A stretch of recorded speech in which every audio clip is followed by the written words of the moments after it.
ہندوستان کا پاکستان کا، مگر آج اس ملک میں لادینیت دلائی جا رہی ہے، اسلامی تعلیمات کو چھوڑ کے مغربی طرز زندگی کو مسلط کیا جا رہا ہے۔ آج کا پاکستان جس میں طاقتور کرسی کا اور عام آدمی جیسے وفات کا منہ کرپشن کا ذہن عوام کی رگوں میں اتارا جا رہا ہے، اور دوسری طرف آواز آتی ہے نیا پاکستان، نیا پاکستان انتخاب کا ملک ہے، ہمیں نہیں چاہیے گا نیا پاکستان جتنا ہمارے دین کا مذاق اڑائی جائے، ہمارے قرآن کی دلائی جائے، ہمیں نہیں چاہیے گا نیا پاکستان جتنا ہمارے ماں بہنوں کو سرے عام کرایا جائے، اور فیصلہ آج ہی کرنا ہوگا انشاءاللہ۔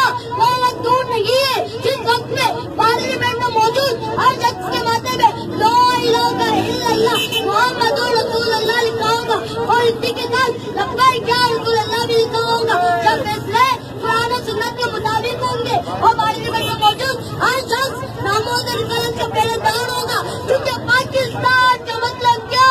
لا الہ الا اللہ دستور یہاں تک کا ہوگا محمد رسول اللہ۔ محمد رسول اللہ۔ لبیک لبیک لبیک یا رسول اللہ، لبیک لبیک لبیک یا رسول اللہ۔